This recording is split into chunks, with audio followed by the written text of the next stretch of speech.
everybody, Phil Tubbs here with I Never Met a Stranger I Didn't Like, and we are back, baby. It's been a minute, but we're back, and I have an amazing guest with me for the very first episode, back into it after a year, Mr. Travis Peck. Thank you, AKA George Melton. AKA George Melton on Facebook. People, just in case nobody else knows who I'm talking about here. Well, thanks for having me, first of all. This is awesome. Man. I'm excited, man. I love all these. So it's great. I've been wanting to have you on on an episode since we started. We had Steve, your bandmate. Yes, sir. He did the very first episode with me. I was so nervous and I was like, oh my gosh, okay, how am I going to do this? And I was like, I'm going to ask a person that I've known for years. Perfect. And Steve was like, yeah, let's do it. He's like, I've never done this though. And after we were both nervous, and then afterwards we were like, that was awesome. Heck yeah, man. Like that was fun. Got into the flow. Yeah. You're like, that was good. Well, that's what's great. Like doing music and stuff. Like people, a lot of times you meet musicians that are like, super closed down and quiet. Oh, yeah. And like I was a communications, radio, and TV guy back in the day, so it's never been a problem for me. Talk. Yeah, like I'm all about it. So like, let's do it, man. Let's get out there and have some fun. Yeah, I'm stoked to be here. Awesome. Well, guys, this the podcast is designed, not only to kind of know like about what you do, right, and what you are, but kind of get to know you as a person. Sure. I mean, you are a very influential person in Claremore and the surrounding areas, not just because of the band, but with RSU and all the work that you guys do there. And you do a lot with the community. I appreciate that. And so, I mean, you guys play free gigs for charity stuff all the time. Sure. I mean, that's a big deal. That takes your time, and that's something that you do. So I mean, well, thank you. It's a really cool thing that you guys do. Wanted to have you on so we can just kind of get to know you a little bit better. So sure, Travis, tell us besides talking about the band, what else are you kind of known for? Yeah, absolutely. Well, I'm born and raised in Claremore, first of all. So born and raised Okie. Right down, Claremore literally Claremore Regional Hospital back in the day. I tell people Claremorans were too dumb to leave. That's right. We love it, though. We love it. We love it. And it's funny because I was out in Alva a couple weeks ago playing music, and this girl thought she was going to be really clever. And was like, what we call people from Claremore? And she was from Owasso, by the way, turns out, but that's a whole other story. And she was like, yeah, Claremorans. And I was like, oh, that's pretty creative. I'm pretty sure my dad did that in the gridiron like 35 years ago. But they've been doing it forever. It's whatever. It's cool. But also, we're the only ones who are supposed to call each other that. But it's cool. Yeah, it's kind of like we can only say it ourselves. Yeah, it's a badge of honor, for sure. No, for sure. So I grew up in Claremore High School graduate, 2001, and then went off to Oklahoma State for a whole year and a half. Didn't go to class. Met my wife, who I actually knew from Claremore as well. One of my roommate's older sisters. So she's, I know you wouldn't know to look at us, but like she's older than me. I wouldn't know that. Exactly. And then we got married like 5 seconds later, and then moved back to Claremore, and she got a teaching job. We had a kid about 10 seconds after that, and so I've got a 22-year-old, and he was born on my 21st birthday, which was kind of that's kind. I mean, crazy. So that's maybe some people don't know, but like he was born super early, so he weighed 3 pounds when he was born, but like now he's 6'5" and like 200 pounds, so you would just never know. But he was born way early, and on my birthday, 21st birthday, so we were supposed to have a big party. And so we had a baby. So different kind of party. It was a different party. Different kind of party. Yeah. Tired party. Yeah. And so then came back to Claremore and was working and going back to school at RSU and worked in the communications department, radio stuff, and then got my first job in Tulsa, and that was that. And then back to Claremore to work for moreclaremore.com, which was a website that was running for a few years there. You guys kind of, More Claremore really kind of started off, I think, that social media age of letting people know what's going on in events. You guys really kind of, we didn't have that around here before that. No, there wasn't anybody that taking the like reins on that really. And so the Meltons that's who actually started it, and they did an awesome job. And that was the idea. They're like, there's a lot of good. Yeah, let's talk about the good. Like, why are we not talking about the positives? And that's why I did the podcast. Yeah, it's amazing. There's museums and there's parks and there's lakes and there's RSU and there's like great things to talk about. Yeah. So let's do that. So that's how that kind of happened. And then you kind of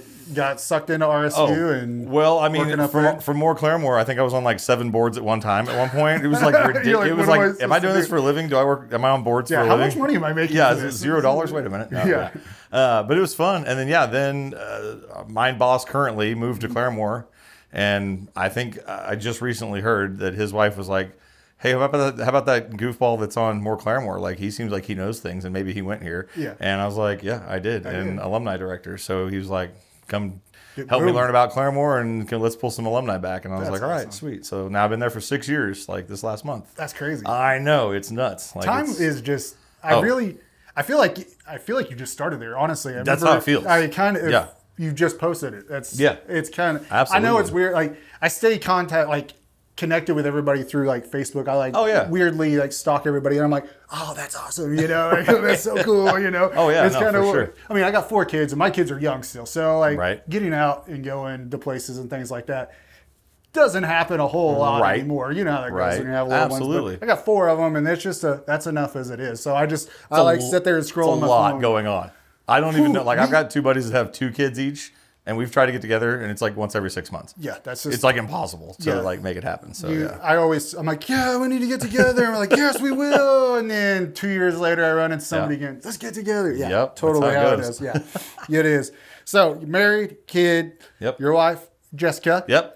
It's kind of, I don't like saying Jessica because that's weird for me because I know her only as Mrs. Peck. Right. Because she was my daughter Prudence's teacher, which was amazing. Like, honestly, your wife was probably, I think, was meant to be her teacher. She was put there for a reason. That's great. I don't know. My daughter's autistic, and so we pushed for her to be in regular ed classes. Yeah. And she's been doing great. But she has her moments and has her hard times, and she needs a little bit of a keep on going, a little poke. Yeah. But also that same heart it's kind of, you got to have that weird balance. And your wife was the perfect person. Well, thank you very much for saying that. That came in there and helped her. You're right. I don't know how you're honestly. Let me tell you this, based on what you just said, and I'm not downplaying autism in any way, shape, or form, but before my wife, I had a 0.0 GPA, and after I had a 4.0. So I'm just saying. You're just saying. She knows how to teach. She's like, she knows how to teach somebody that may not be the smartest person in the world. Or trying their hardest sometimes. I'm just saying. No, that's very nice of you to say. And she pushed her to, and she did great. And we love, it's her calling. Yeah, it's honestly her calling. Like she loves it. That's what she's meant to do. This year, my other daughter has Miss Ward, which is right next to her, and I know you guys are really great friends with Miss Ward. We really do love the teachers over where she works at. They're great. They're amazing people. The office staff, nurse, everybody from top to bottom, they're all great. Yeah. And so your wife, literally, she fits right in there. And your son, he works. He's helping out with the youth lacrosse team. He is. Yep. So he's involved with lacrosse. Did he play lacrosse? Oh yeah, he did. We were like one of the first batches through. So Eric Munden started basically all the youth sports in Claremore. If you don't know. Yep. And he was like, man, we got to do this thing. It's lacrosse. It's taking over. It's burning, and we got to do it. And I was like, you do know I've never held a lacrosse stick. I don't even know the rules at all to this. And he was like, you'll be fine. You can coach it. And I'm like, all right. So I coached when he was a little kid. Just jumped in there. Jumped in. Keith White, a guy from Verdigris, and his son Colin, they joined in, and we were like co-head coaches or whatever, and no clue what we were doing. Just knew we were having a good time. And you get to throw balls at people with helmets on. It's super fun. So, run into each other. And so, so now full circle, Preston is now helping with Claremore Youth Lacrosse and coaching. We had the Claremore Youth Lacrosse team or coaches on. We had all of them on at one time. Nice. It was a long episode because we just had a lot of talking. Yeah. It was a lot of fun, loud, crazy. So we know the guys, they're awesome. They're amazing people. The teams are. Oh yeah. They're killer teams too. They're really good. Oh, they're good, and they're learning. It's it's a newer thing for Claremore. It is a newer thing, yeah. It's a big learning curve. Oh, I'm sure. It's totally, you know what I mean? I wouldn't know what to do. No, it's a lot of hand-eye coordination that you wouldn't expect, if that makes sense. I couldn't do it. Everybody, I'm 6'5", and everybody's like, "Oh, I bet you played basketball, didn't you?" And I said, the whole goal is to get the ball into the hoop. Not happening. I can't do it. I just can't do it. I'm so uncoordinated. I can't do it. So kind of defeats the purpose of the whole game. Again, everybody has their strengths, so that's how it works. Yeah, I just stay on the side and I'd play the music for you. That's what I did. Nothing wrong with that. I was the guy that set up the PA system and was playing the intro music, everything. That's what I did. That's awesome. And everybody's like, what the heck kind of music? Because I was a little emo kid too. Nice. So, I had my hair in my face and I'm playing this crazy music. They're going, it's basketball, right? What is hype this? Up and I'm like, this is hyping me up, but totally different. So, been in Oklahoma, born in Claremore. Yep. There's other places you can go. Even for the musical, there's some other places that you could probably go further past. But what keeps you here? What keeps you here in Oklahoma? Man, I tell you what, I would probably a few years ago, I would have said family and all that. And now it is kind of shifted. Still love my family, don't get me wrong. Yeah. But music and the people that we get to work with all the time has been really, really holding us here in the best way. Like, we've traveled outside of Claremore. We've traveled outside Tulsa. We've actually been, London, and we've been to a couple other places and cool stuff. I mean, nothing too fancy or anything, but don't get me wrong. But man, like, the music scene in Tulsa, I know people talk about it a lot, but it's up there. Like, it is top notch.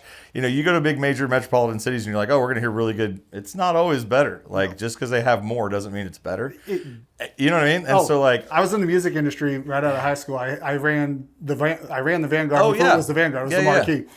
In King of Clubs, which is now 320 on Main. Yes. So I was in the music industry. We have an amazing music. Even just the local people. That's what I mean. Absolutely. Just the local. Any given day. And we get all kinds of people that come here and play. I mean, we got Canes, which we'll get to that here soon. Sure, absolutely. But we've got some amazing things. Oh yeah, no, it's when incredible. It comes to music around Oklahoma. It's incredible. And so I mean, that's one of the things keeping me here now. My folks live, just a mile down the road from me. And that's not a bad thing either, It's funny. And the in-laws live 20 miles the other direction, so, it's right there. It's easy. Perfect. Yeah. Yeah. When we were, before we got married, we had to go you didn't have to go, but pre-marriage counseling thing or whatever through the church. And I remember the priest was like, we were at OSU at the time. Yeah. So there's people from literally all over the world. And he walks over and he's like, where are you from, to these two people next to us? And one was from Chile and the other one was from France or something like that. And he's like, you're going to have problems. Your family's going to want you to go there, and your family, he gets to us, and we're both like, we're from the same hometown, and he's like, you're going to have problems because you also are the same stuff. Yeah, the same stuff. You need to live a little bit further away. It doesn't matter where you live. It's a good point. I was like, I like that. That's a pretty solid assessment. That's funny. So. Yeah. And the funny thing about your parents, one time I was at the dog show a couple years ago. I'm standing there and watching these dogs hunt these rats, through these hay bales. And I'm like, this is pretty cool. And I'm talking to a couple that's standing next to me. And I'm like, man, they look so familiar. My brain's not clicking. And we're just going back and forth. I go, you look so familiar. Yeah. And she goes, oh, I work at Walgreens. Maybe that's where you're from. I was like, oh, maybe. Yeah, that's probably it. And I'm like, but he looks familiar too. And they're like, oh, maybe, our son, Travis. And I was like, Travis, oh, okay. Yeah. There it is. So I'm like, we're just sitting there having a conversation with your parents. Yeah. Not even realizing they're talking to you. And I'm like, oh, yeah, we got to get a selfie. And I had to send it to you. Be like, hey, look cool. Yeah. So. Yep. They're pretty friendly people. I'm awesome just saying. People. I mean, they talk to anybody and everybody. She worked at Walgreens for 20 years, basically. For a long time. Yeah. Everybody knew her. So you're talking about seeing everybody in Claremore. Yeah. She literally saw pretty much everybody. Until she retired. Yeah. What, last year? I think last year, yeah. She's about a year in. Man. Yeah. So she knew everybody. Is she enjoying it? Oh, yeah. She loves it. Yeah. And my dad before that, he back in his 30s was, on school board and did the gridiron here in Claremore and all those things. So he was involved in all of the activities. And he's pretty darn good in Santa Claus. He's pretty good Santa Claus, yeah. Kringle Peck, look him up. Yeah, that's pretty good. So Christmas time, you're looking for somebody. I know a Santa Claus guy. We know Santa. So let's talk about a little bit about the band. We kind of got to just you. Let's talk about how you kind of started out. It was George Melton and the Bison, right? And then. Yeah, then it grew from there. So I'll go backwards a little bit even. Does that work? So Musicians Haven started in Claremore. It's a nonprofit. Their goal, and this is the Figners, Andy and Sarah Figner, that run Rye Design, which you should also have them on this podcast because that'd be super fun. They would be terrified to be on a podcast, just so you know. Perfect. That makes it even better. The best way. They're both the best people in the whole wide world. But they had Musicians Haven, which was basically a passion project. They were like, we want to have live music and do live music in Claremore. And so they did. And they would have people that were coming through town and do different stuff.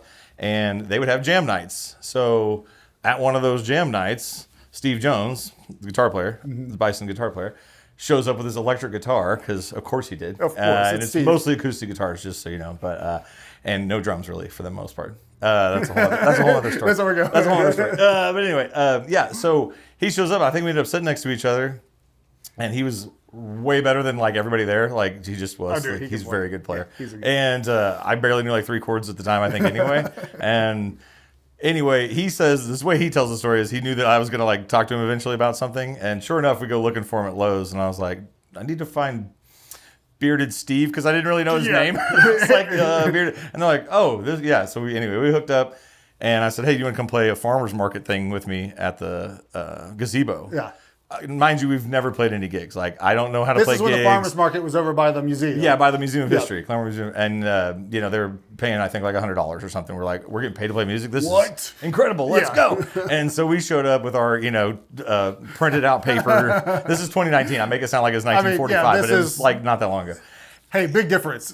Big difference. It has definitely changed. It has definitely changed. So, anyway, so that's how we started. And then we played at Farley's, I think, not too long after that when it was at the old location.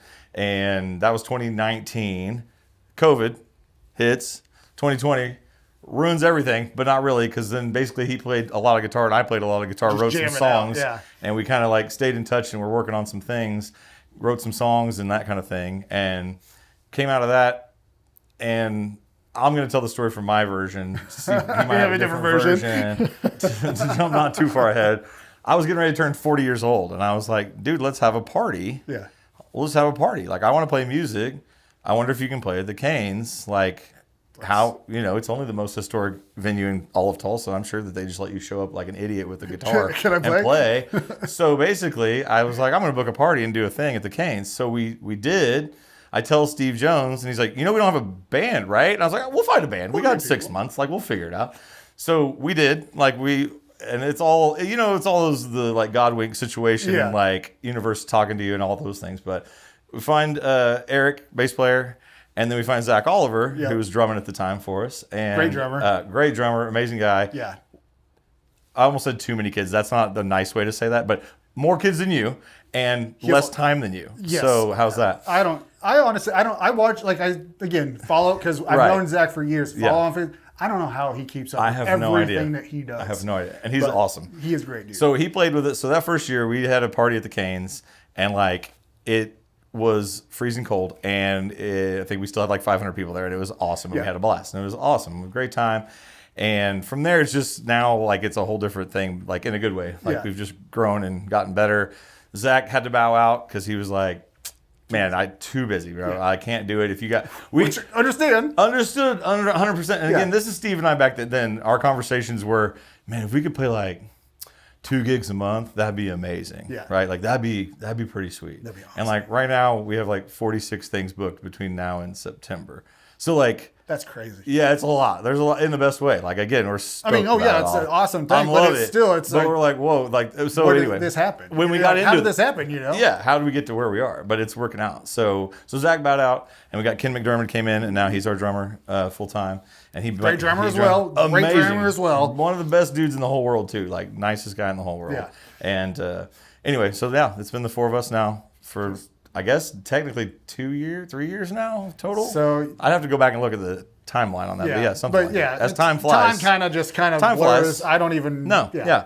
I say this happened the other day and it was 6 months ago. Absolutely. Yeah. Oh, for sure. And I will really think it was just the other day. Right. It's not 6 months. Well, that's what, back to that, I'm like, well, it was my 40th birthday. Okay, well, I'm 43. So that was there you go. At least 3 years ago that happened. So yeah, it's been a while. And you guys have been playing Canes for the last couple years now, so doing the birthday. We got to do the birthday bash, which was cool. And then we got an opportunity to play there for a wedding, which was pretty sweet as well. Sweet. Yeah. And then now, with that relationship, which is pretty sweet. Yeah. We get to open for Stoney LaRue, which will be amazing. Which and the Red Dirt Rangers will be a sold out show. I hope so. I think it should be. Every time he comes around, it's sold out. It's going to be a good time. He does. And I've been to shows there at Canes. He does a great. It's a fun show. I'm excited. Yeah. And the people are into it. So I think that's really exciting to kind of. Very exciting. I mean, not to downplay playing at Canes, but like you guys rented it out before. This is your first time really get to play like as the opener. As a band. Like you're invited to come play at the Canes. Sure.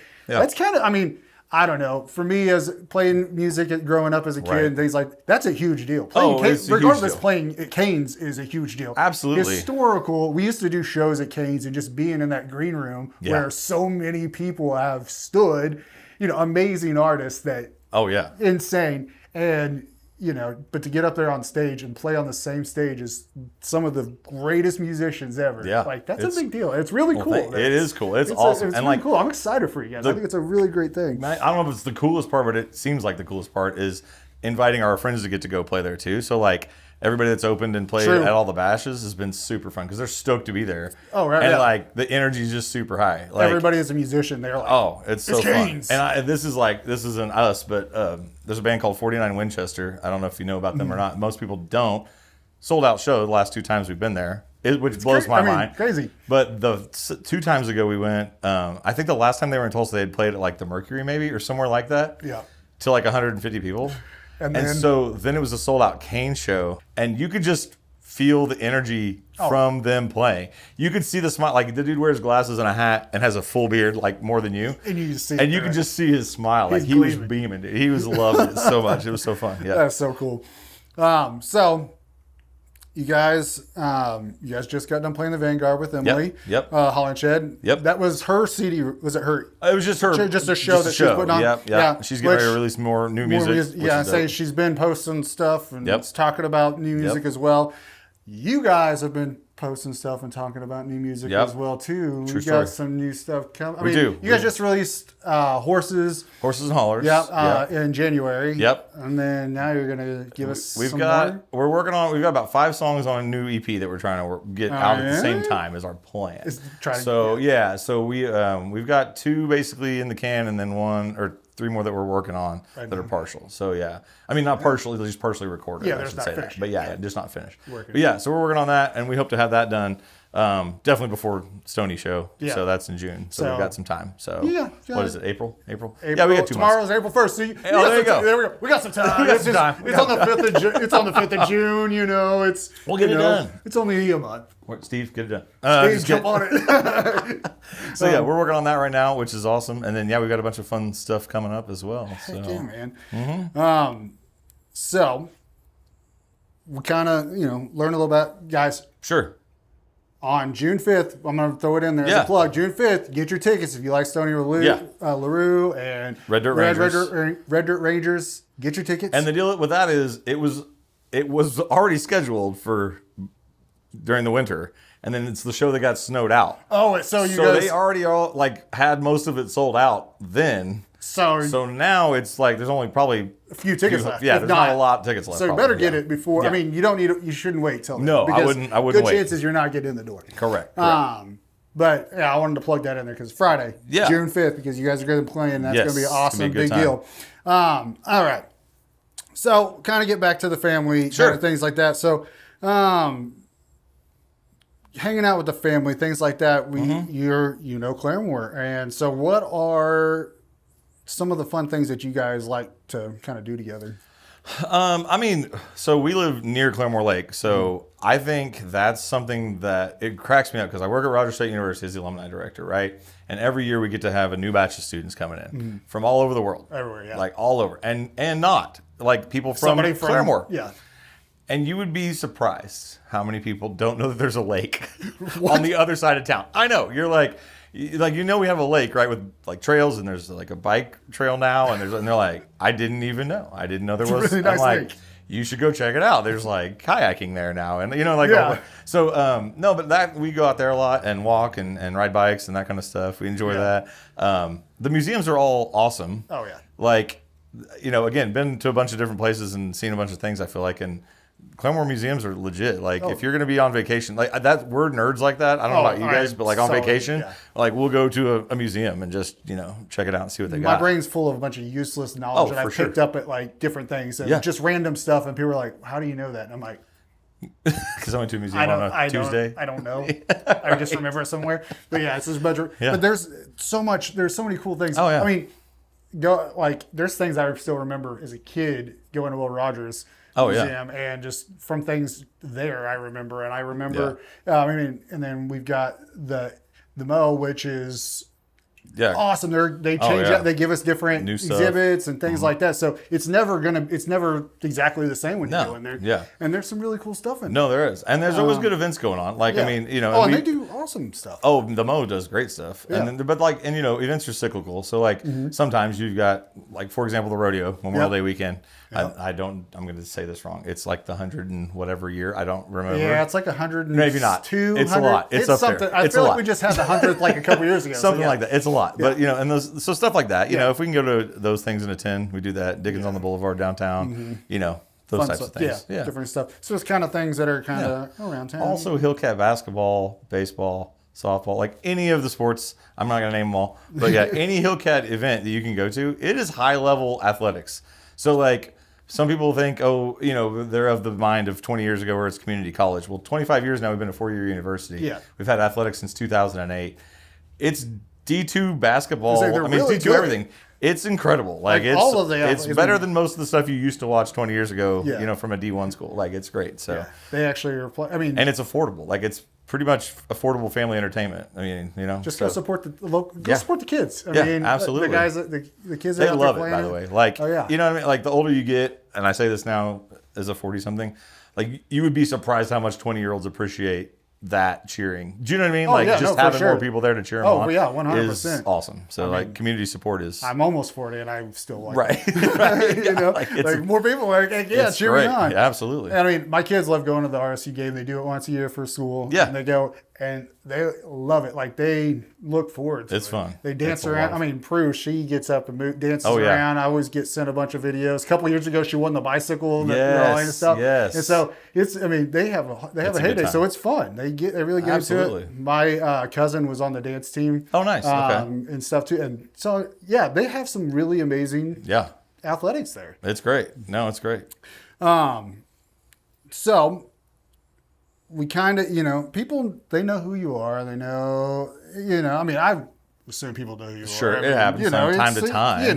Time to time. And you've been around a while, so you know people, and that's just the way it is. Mm-hmm. But, sometimes there's crazy things about us that people don't know. It's something maybe wild or weird that somebody maybe have no idea that. Wow, that's a good question, and I don't know off the top of my head. I always think that, like, and this is what I guess I would say, is that, like, the way I look doesn't necessarily fit what people think I should like and do, and I mean that because I look like I hunt and fish, and I literally don't do either one of those things. No.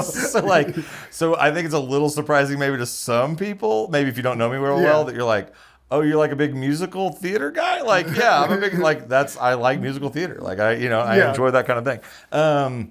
Something just, man, I don't have anything just crazy weird that's, public, shareable that I can think of. Nothing that's PG. Yeah, nothing PG. No, nothing too crazy. I guess just maybe you just don't look like you. Maybe I just don't fit the look. Maybe of the sometimes. I mean, kind of goes with the song. Yeah, right. I mean, I'm just saying. That's hollers. Literally, Horses and Hollers was about that. It's exactly. Don't ask me about no horses and no hollers. That's the lyric because I don't know anything about it. So I'm out. Yeah. I will not be singing hunting and fishing. I mean, that's a pretty good thing. I mean, that's something that people may not know. You look at you might be thinking, if you were to judge a book by its cover, you would be wrong. You would be incorrect.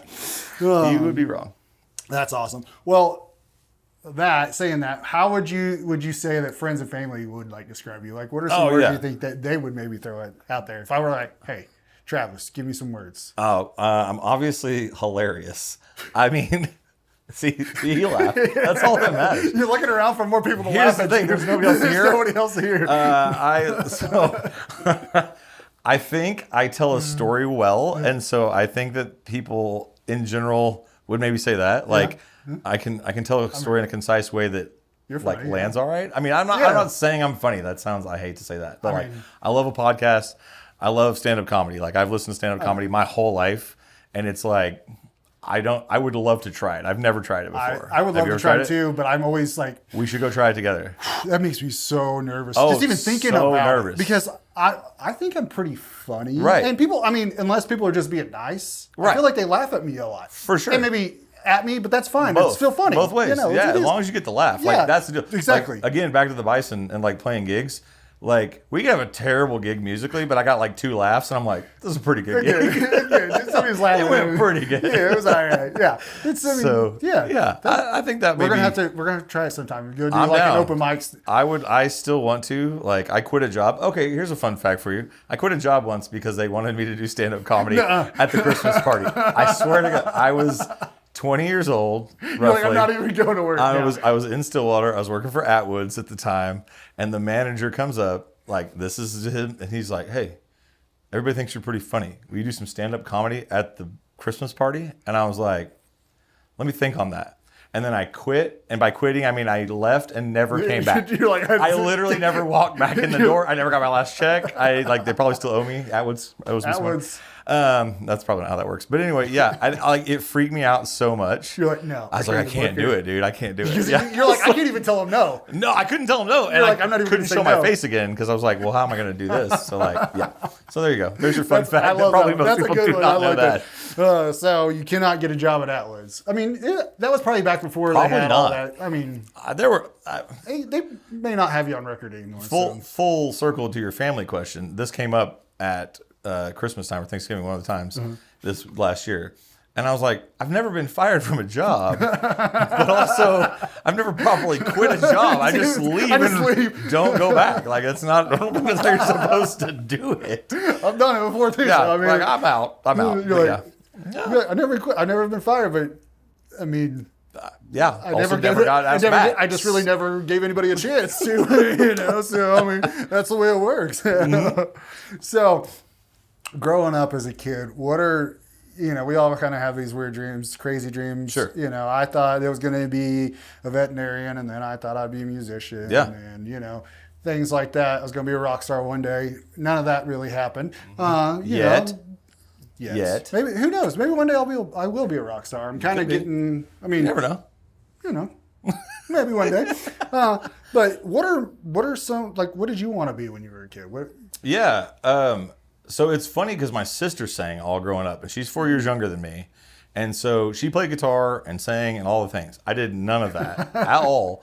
And we would shoot like music videos and stuff though back in the day. I mean, and I say we, my dad was the camera guy. Yeah. But like we did that. I mean, we're talking like 1987, like big camera type situation, right? Dad's looking in the like VCRs attached to it type situation. Like it was old school. But I thought then I was going to be on the radio, like talking, not singing. Yeah. I wanted to be a DJ. Like that was my, you know what I mean? Yeah. Like Casey Kasem back in the day, listen to the countdown, all that, practice doing that. Ended up going to school and I was like, okay, I'm going to do that. Then I actually went to Oklahoma State to be a journalist. Well, like I was like, I'll go write for the newspaper and or do radio. That was, it's kind of adjacent. And then, newspapers were dying-ish at the time. Then I found out that radio morning hosts get there at like 3:30 in the morning, and I was like, "Oh, I'm out on that. Like, there's no way that's going to happen." Give me an afternoon show. Yeah. So anyway, I ended up with a radio and TV degree, communications, and a minor in English, and went and worked in the back end of TV, like satellite cable, fiber optic connections and stuff. But anyway, so back to your question, what I wanted to be when I grew up. Yeah, DJ was really, I thought that was it. I was like, I'm going to talk for a living, for sure. Yeah, which I don't not do, but like not the way I thought I was going to do. Does that make sense? Yeah, totally different way. So like I've always wanted to do that. I always joke that like in some alternate reality, like I'm probably a youth minister somewhere. I have like youth minister vibes. I've been told that multiple times. I don't know how to take that, but like, so. Yeah, that could go either way. It could go both ways. But these days, anyways. Yeah. But it's been fun. I mean, you kind of, a little bit. I mean, I don't like totally get it, but Right. a pastor when you like meet a pastor. You're like, You're like, oh yeah. You're like, hi, nice to meet you. And you're like, you're a pastor. Yeah. Like, I didn't even say anything. I get undercover cop a lot also. Though, I think it's just my haircut and my face. And I do, it's this thing. I mean, like I'm going to. You work out. So I'm not small, but that's so you're kind of like, wait a minute. This guy looks a little sus, maybe, potentially. I can see that, yeah. You're like, you cop? What's that? You cop? I'm not. You have to tell me. I have to tell you legally. You have to tell me if you're a cop. I am not, sir. I do. Oh, I do. Are we talking about conspiracies? I just brought that up. It has nothing to do with what we're talking about. I love conspiracies. I know. That's the whole thing. I believe them all. That's all. Dude, this podcast does never, like, I lay out, kind of have an idea and a plan of where I'm going. Right. But it never. It's I don't want to get sidewalks, side paths. I don't want to show my crazy. We get back to the path eventually. I get it. But, I'm down. But that was all. I was just going to say. I'm 100%. I just believe them all. Like not maybe 100% all, but there's definitely more than we know. Oh, do you know what I mean? Honestly, I don't even like. The craziest thing, like I went through, let's see, what is today? Tuesday. So last week, Thursday or so, I went down this weird rabbit hole and I was looking up a bunch of weird, like government told us didn't happen.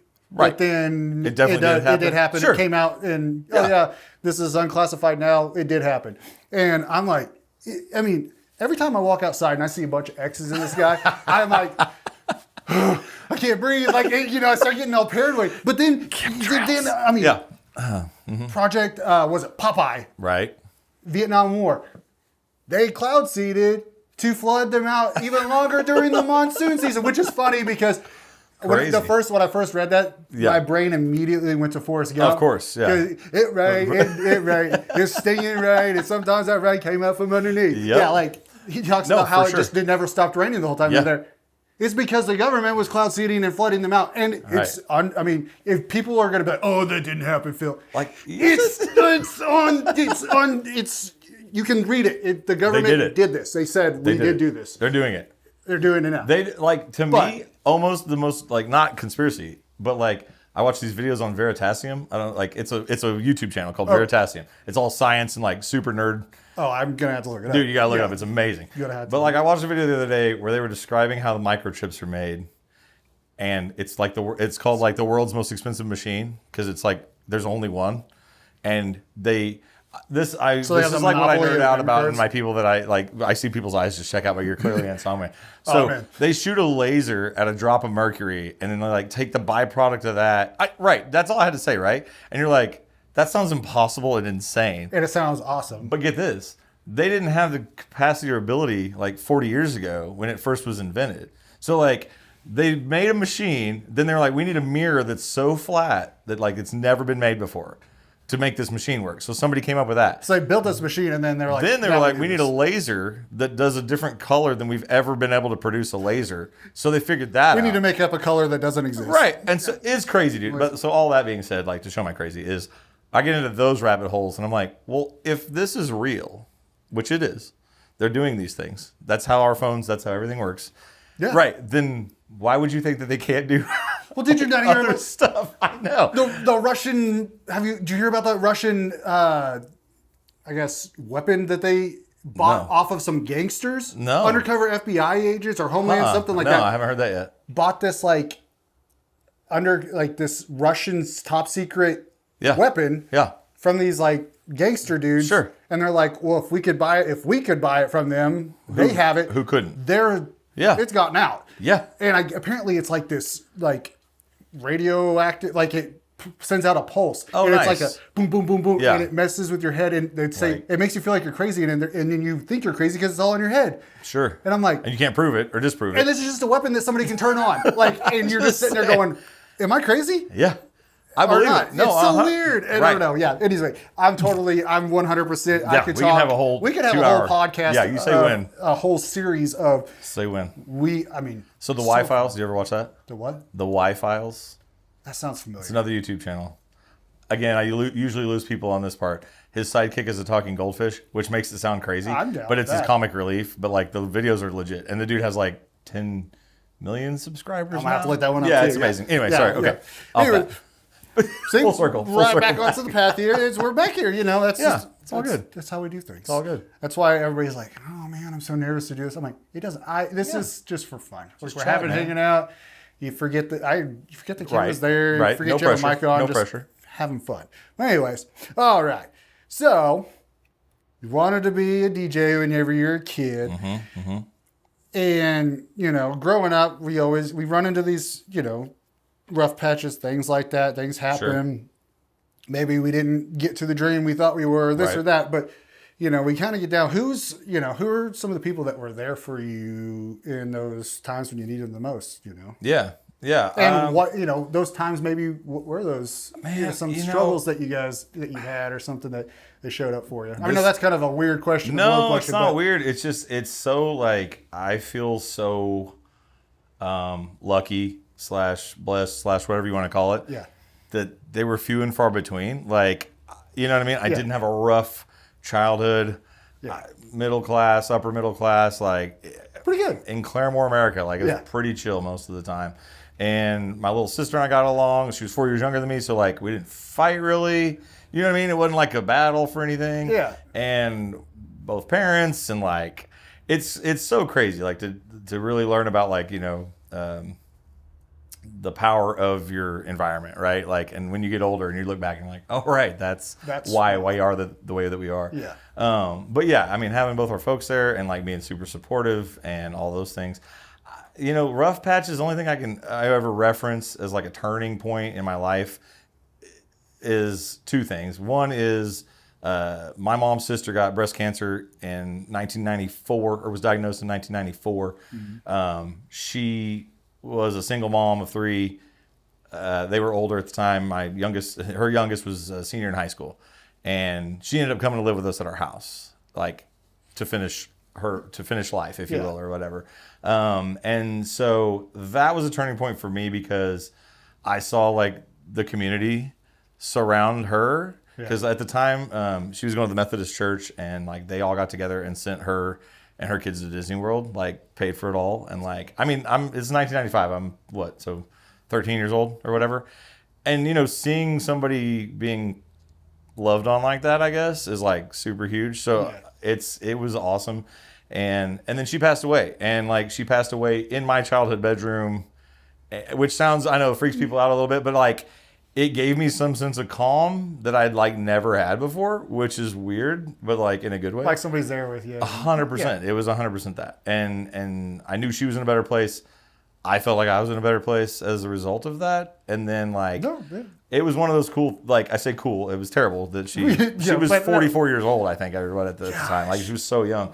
And you know, again, times have changed now, and probably there's a lot of different things, but so that was, I always think of that as a turning point. And it was negative that turned positive, which is kind of like trending in my life in general. I guess like when things are bad. Yeah. I just was listening to Pete Holmes. I don't know if you listen to him at all. He's a stand-up comedian. And he said somebody along the way, if you start practicing yes, thank you. Uh-huh. So like when something bad happens, you say yes, thank you, like immediately. Yeah. So, you know, your whatever gets delayed and you say yes, thank you. And I'm like, I think that's super helpful. Yeah. And you're like, there's clearly a reason, and this is going to shape something that's going to make me better or whatever along the way. So I say the older we get, the older that you get, you start to realize, because we start to see that long game sometimes play out for things that we didn't understand when we were 18, 20 years old. Yeah, absolutely. We wanted it tomorrow. Mm-hmm. We didn't see how the plan was going to be when we're, 40 years old. Right. And it totally, and the things that were necessities or things that we thought we wanted, we don't even want anymore. Absolutely. So your mind change, the mindset of it, you realize as you get older the difference in what it was when you were younger. Yeah, no, I think that's for sure. And I guess there's good and bad that happens that makes that the case. But I don't have any like major, other than like going back now, like I joked about earlier, but like being like, oh right, I probably do have ADHD, but I've never been diagnosed because we didn't do that 40 years ago, 30 years ago. You know what I mean? And I didn't get diagnosed until like a couple years ago. Yeah. I was seeing a therapist, and she was like, "So when were you diagnosed with ADHD?" And I said, "I'm not." And she goes, "Oh, you are." But you clearly are. You are. And I was like, "I am." She was like, "Nobody." She goes, "Okay, go watch this video on YouTube. Go watch this. Go read this, and go see that. And then next week, tell me what you think." Yeah. And I'm watching these videos, and I'm going, "Holy check. That's me." That is 100, like... And you just think that's how everybody is. Yeah, and honestly thought I was just... Because I was like, I'm weird, I'm special, like I'm out there, I'm a little bit different than other people, which is fine. I'm totally cool with. That's same, yeah. I would rather be that way. I've always been that way. Right. But it was just kind of like... and so then a lot of stuff made sense once you start understanding, like, what ADHD does, how it reacts to your body, and all the other stuff that goes along with it. Your life starts to add up, you start thinking about different things, and you go... That was because of that. Yeah. Okay, that makes you mean, and you almost kind of feel a little bit better. Oh, for sure. Well, I mean, nobody helped me prepare for this. No, my brain this is just how I operate. Yeah, and like you mean like walking out of jobs, not finishing a project? That's not normal. Crazy. I thought that was just how you quit jobs. I didn't. See you tomorrow, man. Check. Yeah. Mm-hmm. Yeah, that's the stuff. Yeah, I always thought I'm just a different type of person, which. Yeah. I am, but it was just, that's the way my brain works. Well, and again, I think like you said and made a good point is like you grow up, okay, this sounds dumb, I'll allow it. You only know what you know as you're going, and then you're like, oh, and you see these big goals and dreams, and it turns out like, then this is what we joke about now, is like, well, we're doing it. Yeah. Like, You know what I mean? Like you think you're going to make it or you want to be the big thing. Or But do you really? Like you really just want to have fun with doing what you're doing. Yeah, exactly. Like if you're surviving life and having a good time, you're killing it already. Like you're way above most people. Exactly. So like, I think we talk about that all the time. Like I literally today texted Steve Jones and I was like, we're booking a festival with our friends to play music. Like, I think we're here. Like we're doing what we want to do. Like this is amazing. You're making some money. You're Absolutely. having fun doing it. Like it's not. It's it's awesome. Totally. Yeah. You know what you know what you know. Yeah, exactly. You just barely, you're get just by. getting by. Yeah, you're trying to figure it out. My whole life's been nothing but winging it, and that's. I thought that was how life worked, and it kind of is overall. I mean, for some people. I mean, yeah, in some right? I can prep all I want, but sure, I'm more of a let's just see what happens. Let's do it because I don't know what tomorrow's going to do, so I'm just going to go for it. Yeah, you know what I mean? Absolutely. Just have fun, enjoy it. I mean, for sure. Doing the podcast and stuff, it was that was my therapist. She was like, you should do a podcast. And I was like, right. I don't know how to do a podcast. She was like, you went to school for sound engineering and video editing. Talk to people. You could do that. Yeah. And I was like, oh, but that's totally different from like when I was in school. Like technology has changed since 2008. Oh, for sure. And I haven't really done much with it. And so I got on YouTube and I started watching. I was like, oh yeah, I can do that. Yeah. I can do that. I can do that. And I was like, yeah, I'm going to have, and it became a therapy thing for me. This is absolutely, sitting back afterwards and editing the videos. And I love that. Yeah. It's the part of it, Well, what was it? Was it Key and Peele or some joke, but it was like, the only way that like adult men meet each other is like through podcasts or whatever. It's like, it's not wrong. What podcast you listen to? Wait. He's like, there's no microphones. It's like, wait a second. Exactly. Everybody, it's just that fun. Yeah, it'd be fun. And so, just kind of. Again, I'll go off on a tangent here for a minute. Speaking of like the lack of socializing for the younger generation. Like my kid's a video game kid. Mm-hmm. He grew up, his best friends are online. And some of them probably are different, like, way off different states. Way off different states. And like they get, he gets together with them every now and again, like a couple that live in like Kansas or whatever. But like one of his best friends, I think, is like on the East Coast. That's so crazy. Probably 5 years older than he is, which now's not weird that he's 22. But when he was like 14, it was kind of weird. But anyway. But like, no, literally like talking to an adult person face to face is almost never. Do you know what I mean? Yeah. Like people don't do it anymore. I don't think people realize the effect that can have on you. Like, oh, for sure. Your mental, even if it's nothing serious, you're just having fun bullshit. Yeah. Like that. It's huge. Your dopamine raises up, and you just feel. Well, your energy field around you, like you can feel that. Yeah, like, that's what music's about. I'm an absorbent person. Like I feel 100%. People's. Somebody walks in and I'm like, oh, this ain't gonna be fun. Yeah. I can feel it. But when you say music too, like I can listen to, like I don't know. I feel like I don't know if I'm like just trying to make myself seem cooler or whatever, but I feel like I can feel when somebody wrote something, what they felt when they wrote that song. Absolutely. And I can feel when somebody didn't feel anything for that song. Right. It's empty. It's a catchy song. Don't get me wrong, sure. but it's not their feelings. Yeah, it's like somebody else wrote this song and you're singing the words. Absolutely. Kind of, and you can feel it, and I can feel that kind of thing. And so certain bands, like I'll listen to, I will love an artist, but only one song because I can tell that is the one song that they have. Oh, absolutely. For. Like the rest of the album is just Yeah, I don't tend to like generalize an artist like where I'm like, oh, I love everything they've ever done. There's almost never. There's very few artists that I'm like, I love everything. Yeah, they can't do anything wrong. Yeah, I mean, like even the Beatles, like I don't love every single song they did, but I still, 100%. Yeah, I like them. I mean, right. Still, but I mean, this is unpopular opinion. People love U2, like the band U2. I'm like, all right, I get it. There's a couple songs. I get it. Yeah. Like I do. That's what I always have to say. I'm like, it's not me, but I get it. Yeah. Like that's true of a lot of people. I mean, there's only a few people. Like most of the time, I'm like, oh, you don't like them, cool. But there's like some people, like if you don't like the Beatles. Right. Like, and you say you like music, like, I mean, you don't even have to like the Beatles. At least respect what they did. Or, I mean, if you tell me you don't like David Bowie, things like that, I'm like, do you like music? Do you understand? Do you understand what music is? Because what you're telling me you like is not music. I'll get offensive real fast because those are the type of I mean, to me, 60s, late 60s, mid 60s is when music really became something different. Oh yeah, it was a time change where I don't have to be my dad's man anymore. Right. I'm going to be my own person. And people stopped singing just songs about lovey-dovey stuff. It was about what was going on in the world. Yeah. And so we've started to feel more from it.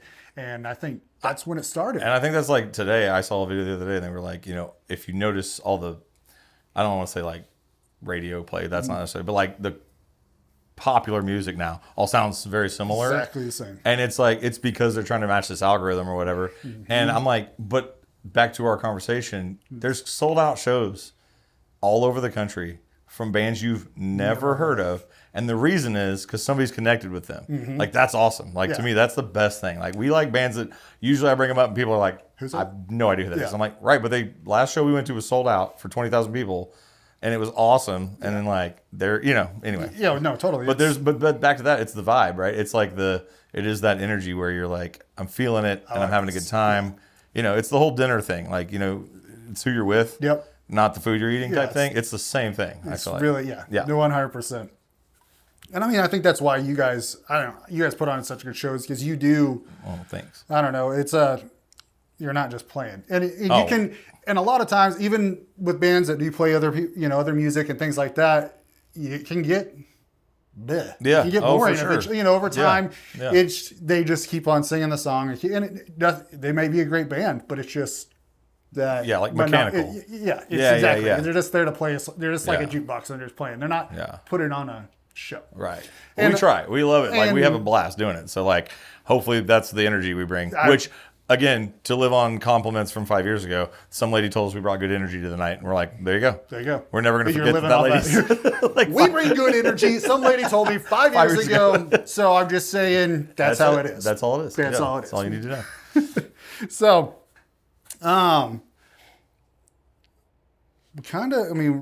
really, we're kind of to the point now, like, here we are in your life. Like, what are you excited about right now? Like, Man, I tell you what, like, you caught me on the weirdest and the best day.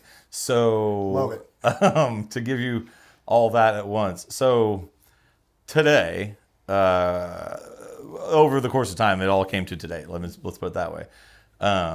But we played a couple gigs out in Jay, Oklahoma at this place called America's Outdoor Adventure Park.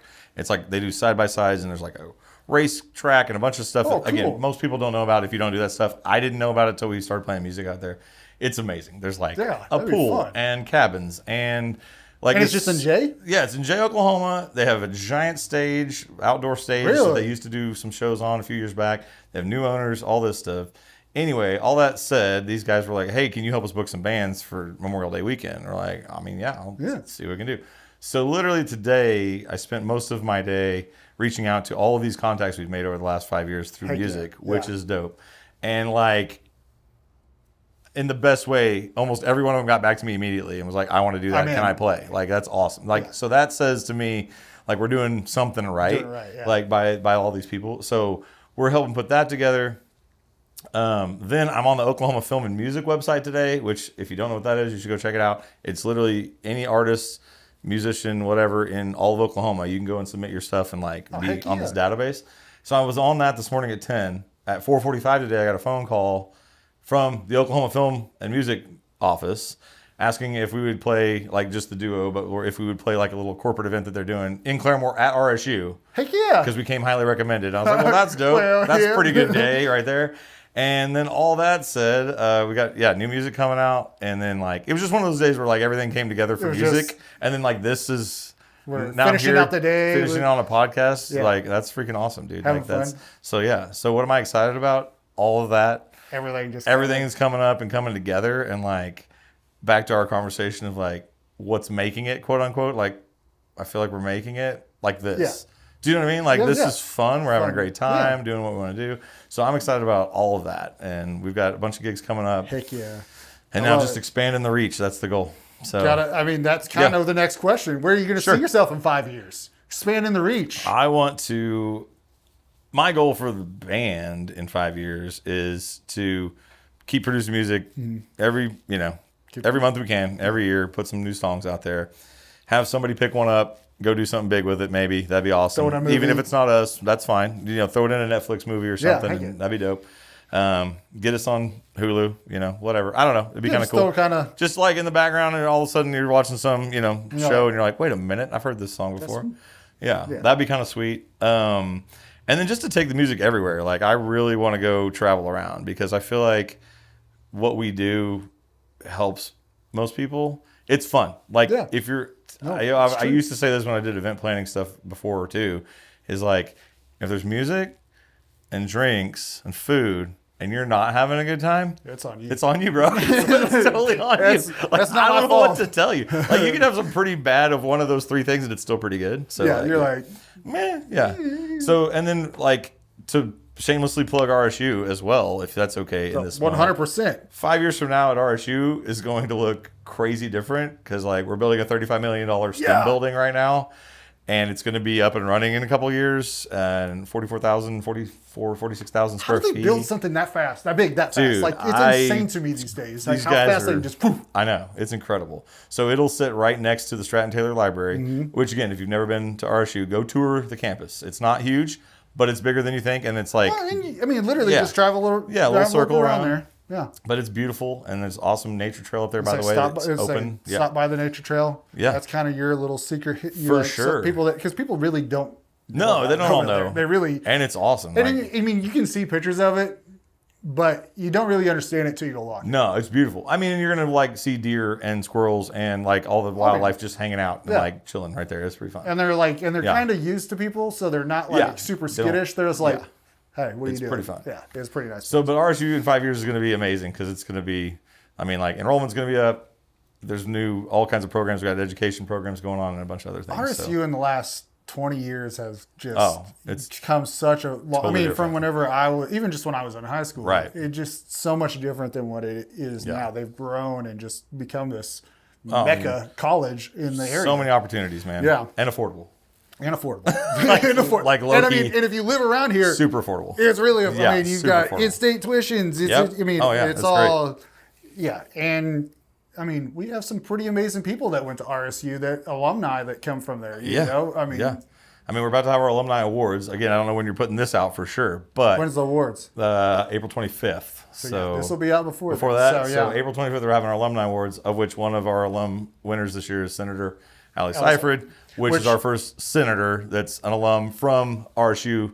It's so crazy watching Allie go from. I've known Allie since she was because she was in my brother's grade. Oh, okay, and so she was a little kid. I watched her play basketball and go to school. Like, we went to school, and now I'm like, I see now you're a senator. Yeah, that's crazy. I'm getting emails from you, So I told her that eventually we're probably going to see her in DC, and she was like, I don't know if I'm going to go that high. And I was like, I wouldn't say. She's really good at it, but man. she's really good at smart. It. She's an amazing person. Yeah, but I mean, those are the type of people that we get from RSU. Yeah. Absolutely. It's a small college, but this is my pitch about RSU, which is kind of awesome. Is our nursing program has always been really good, and our average score is like a 90. I'm going to say this wrong, but it's like 96.5. And the national average is like 79. It's seriously, something, Like, we're the highest in the state, but we're also highest in the nation. And then we have a 99.9% placement rate. That's crazy. So you come there and you get through our nursing program, you get a job, and it's awesome. You're killing it. My grandma was an alumni. An alumni from RSU. Yeah. I've watched her, I don't know, I was probably 8 years old. Graduated from RSU, and she went back after all of her kids were grown. She had grandkids, and she said, I want to be a nurse. I'm going back. And she did it. Non-traditional it was all just the one time. of those. And she went to RSU nursing school. And she was probably the best nurse I ever knew. That's awesome. Just maybe I'm not, not biased being biased at all. Not at all. I mean, that lady was an amazing person. She had the heart for a nurse. You know what I mean? It takes a special. It takes a special type. Again, back to my wife. I try to get her to quit teaching every year, and she's like, "Yeah, this is my calling." I'm like, what else am I supposed to do? Fair enough. You're right. You should do that. It's getting crazier every year. It is that. I don't know how they do it. I don't know either. I subbed one day. I was substitute teach for one day, and I was like, You're like, it was half a day. It wasn't even a full day. It was half a day. Yeah. And I was like, granted, it was the 4th grade, so they were a little bit crazy, but imagine if every parent had to sub for half a day. They would change your mind a lot about the stuff that we complain about to our teachers about, you know, little things like, oh, my kid, you don't understand. You're right. It's you. Like, I don't want to. Just being in a room with 22 6-year-olds, like, period. Yeah, I'm out. Like, it's not for me. Yeah. I've been there, and I'm like, 10, 20 minutes, I'm good. Yeah. That's good. See you guys later. Yeah. I don't know how she does it, but you got to have a heart for it. You know, yeah, it's just that person, you know, again, every person is made to do something. Absolutely. That's the great thing about communities. For sure. So, you know, we talked about the hidden gems, things like that, and kind of getting back into that community feel, you know, what does community kind of mean to you? Like, when you think about community, what comes to your mind? I mean, the thing that pops in my head now, and probably will forever, was the tornado a couple years ago. Yeah. And now, because it's been 2 years ago, right? 2 years in May. Which is crazy. We were out at the rodeo helping out do stuff, and the tornado hit. And that night was nuts. Like, I can't believe, because we've just gotten home. And we live not too far from the rodeo grounds. We don't live too far from you. Yeah. So. And like, we could hear it. Do you know what I mean? Like, I remember how loud it was. And I was like, we're not that close, but we can still hear it. That's crazy. Yeah. I was like, that's how loud it was. But anyway, all that said, you know, that next morning, we're supposed to have the rodeo again that next day, which obviously didn't happen. Yeah. And we started cooking and, like, you know, making meals for people and stuff. And dude, people were showing up left and right. It was crazy. Like, when I say crazy, like, we had the beer trailer that was so full of eggs that we were like, stop bringing eggs. We don't need we're out of eggs. Like, we don't have room for this.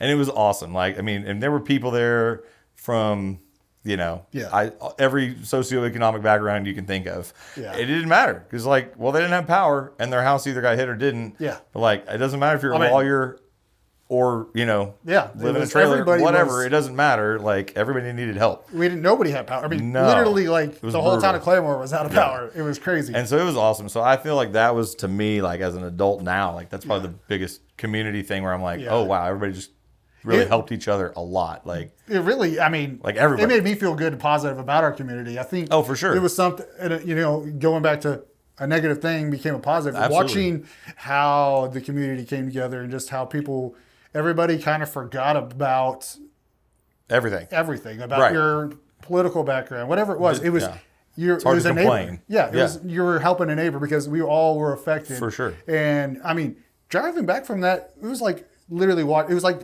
I was in Twister, like the movie. Yeah. Like yeah. Driving through town, coming back in was just like when people are standing on the side of the road in their pajamas and trees half a house, like, and like a shed literally in the middle of the road, like crazy things that you never thought I'd see. Because we left, nuts. We were like, we're getting out of here, and so we got on the turnpike and started going to the verdigris. We look over, there's the tornado. Like, we see this black thing, and we're like, that's the tornado. And it's going right towards our house. Like, it's going right through town. Yeah. Like, it was insane. But afterwards, like, that next morning, I mean, not even the morning. I mean, technically it was. But middle of the night. Yeah. Middle of the night. Yeah. People were out there. I mean, the roads, it took us 2 hours to get back from Verdigris. Sure. That's a 15-minute drive. Right. Yeah. And so it was, the roads were just impassable. Yeah. That next morning, you could drive down most of the roads. People had cleared. They had at least had one spot open where at least one car could get through, so people could get in and out if they needed to get out of their home. Because before, I mean, and these are just random people that were just just working. They showed up and I got a chainsaw and started cutting down trees 100% and branches off a road. It's like insane. It was crazy. Like, it was absolutely nuts. And I felt so bad because we were totally those people that left our house. Like, we're going to drive around. It really wasn't to looky-loo. It felt like it wasn't. But then now looking back, I'm like, okay, it was a little bit to looky-loo. But we took off and, like, we drove over by Claremont. And dude, and the reason we did, to be honest, is my buddy Tony had called, and I think he said it was his grandma. He was like, I don't know if she has power. I don't know, I can't get there. I'm trying. Yeah. So it was one of those things. We started off like that, and then she was just came out. But anyway, it was just, that was mind blowing. It was so insane. But watching the community come together, we went and volunteered at Mercy Chef when they came in, and that honestly, I was so exhausted because it was. I mean, we were doing thousands of meals a day. I mean, per meal, per lunch, per breakfast, thousands of them. Yeah, and it was incredible. It was, but honestly, like if I could do that for a job every single 100%, day, it was a blast. I would feel like I would go to work every day. Like, let's do this. Yeah. I mean, you're tired, but shoot, it was. I don't know. There was relief. just something. Yeah. Well, there's something about it. There's something about like this sounds crazy, but like helping people in their darkest moment. Yeah. Where you're like this. What else? What's better? Do? Yeah. Like what's better, and why would I not be doing this? Like why am I not helping? Yeah. What else? So. I mean, because our house was fairly okay. Yeah. But like we kind of had like survivor's guilt in a sense because some of our neighbors literally had nothing left. Yeah. And some of them had no insurance and stuff, and so it was just like. I feel bad. Yeah. Like I feel guilty that we still have a house and things like that. So let's go volunteer. And so that's what we did. And I worked from home because at the time, and so I couldn't work. Right. So well, and I mean, I was like, well, might as well go do something. Yeah, which is great. Yeah. So that would be mine. Like probably back to community. Community to me is like being able to reach out to people and like through different things that I've done in Claremore. And this is kind of like the funny-ish story. Is I remember being on like the rodeo committee like a long time ago, and I always tell the story because we were in a room with like 15 people, and it was one of those like, okay, does anybody have a snow cone guy, right? Which is fine. And then somebody's like, anybody have a pony guy? And I'm like, no. And like 3 people raise their hand like, oh, I got a pony guy. I'm like, what? Who has a pony guy? What do you have? Like, and like pony rides. It just made me laugh. Like to this day, I'm like, of course you do. But now I have all these people on my phone where I'm like, man, if I need a pony. You know what I mean? Like, if I need pony rides, I got a guy. Like, let's go. Like, people are always like, do you do this or do you know something? I'm like, I know somebody.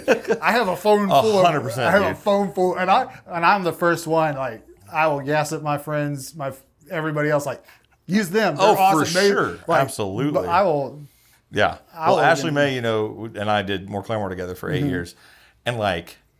It was crazy, like the amount of people that we made connections with. Oh, I bet. That you just didn't know. Like, it was great. I'm like, oh, you mean you do this? If I had one person tell me they made hats and T-shirts, I had 75 people tell me they made hats and T-shirts. Do you know what I mean? Yeah, and before, I had no clue. I wouldn't have known how do you get a hat made? I'm like, I don't even know how to do that. I'm like, oh, now I do. But that's the same way. Like, doing this podcast, you meet so many different people that I would never thought of even talking to be honest. And then back to your, I say ADHD situation.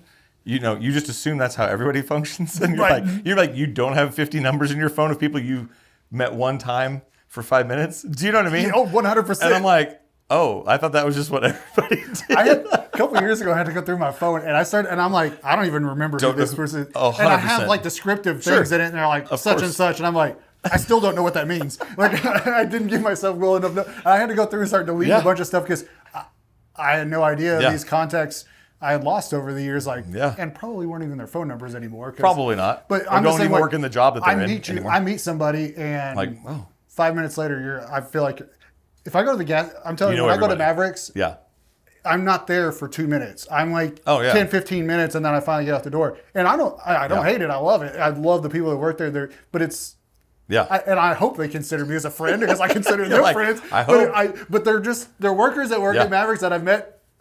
I go there too much, you know what I mean? Like, kind of a thing. But I'm for sure. But I always tell people, there's my friend so and so, and they're like, oh yeah, what's their last name? And I'm like, nope. They're your friend? Yes, kinda. Yeah, we know each other. I met them We're once. familiar. Yeah, that's awesome. Yeah, no, my wife's Facebook memory a couple days ago was John Mulaney, stand-up comedian from 7 years ago, and he's like, I have the desire for people to like me. So when we go out, my wife says it's like walking around with the person running for mayor of nothing, which is like amazing. Like, it's the best line. And my wife's like, that's you. I was like, you're not I'm wrong. right there with you. I'm like, we did a show the other day and early in this month, and my boss was like, Phil, it's time to run for mayor. Yeah. And I was like, I don't know. He's like, everybody loves you. And I was like, I'm good with that. Yeah, but would they if I was mayor? Probably not. Probably not. But I'm like, that's funny. You just, I don't know, just have fun. Talk to people.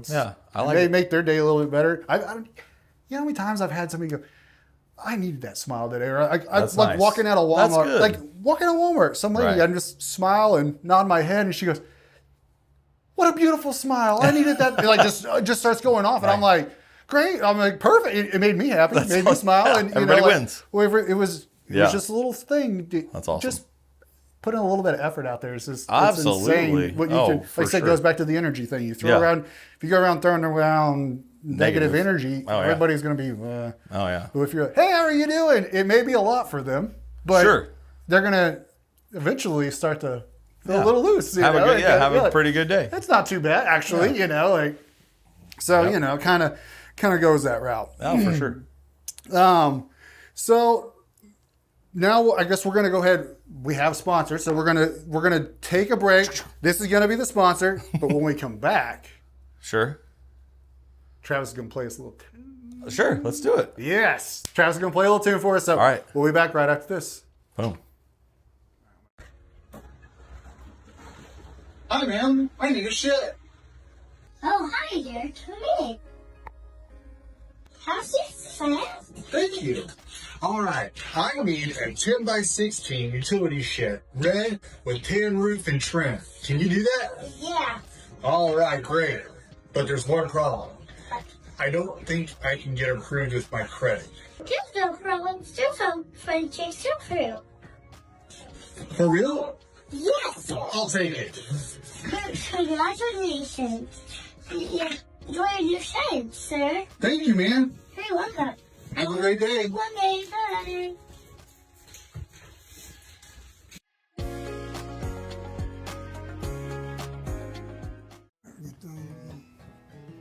All right. Boom. All righty, guys. We're back. Trav, go ahead, take it away, Bubba. All right, let's do it.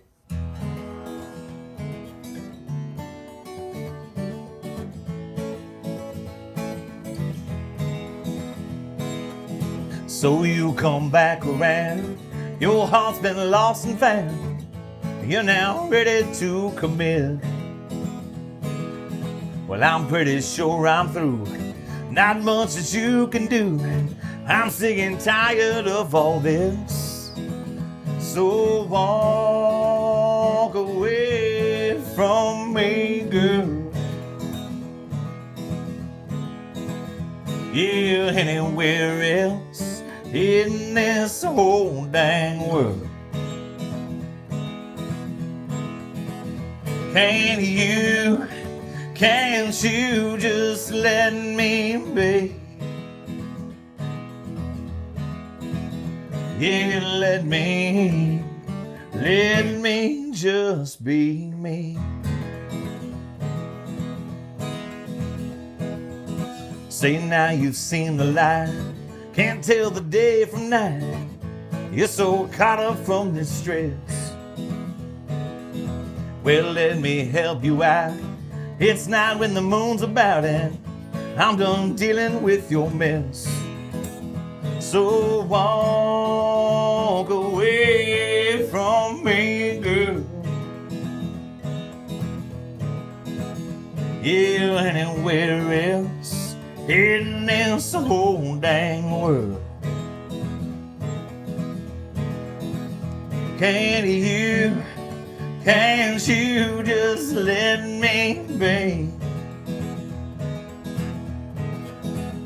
Yeah, let me just be me.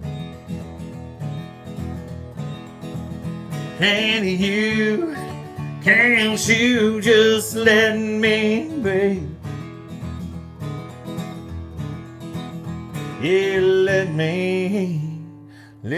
me just be me. Woo! Yeah. Thank you very much. Good, appreciate it. Yeah. Guys, before we go, man, I'm going to ask my one question that I like to ask everybody. Let's hear it. Because this is this is your chance to be a little bit theological, I guess. Sure. But what does success mean to you? I know we kind of talked about it a little bit, but what is, because it always looks different for everybody else. What does that mean for you? Man, I've got one kid, and seeing him be happy and enjoy life would be success for me. That's all I would need to have happen. To be honest, that's the shortest version. And then everything else is gravy at this point. Yeah, and man, been married 23 years coming up in May. Amazing. And love my wife, love my family, and success is here. So That's I'm success. just, like I said, everything else is. You're kind of art you're living is what you're feeling. I'm here. You're living success. I'm living success. I love it. I love it. Dude. Thank you so much for having me, Travis, man. thank This you has for been a coming blast, on, brother. Bubba. I love you, Bubba. I love you too, man. This Guys, is awesome. thanks for listening to another episode of A Never Met a Stranger and In Life. Talk to you soon.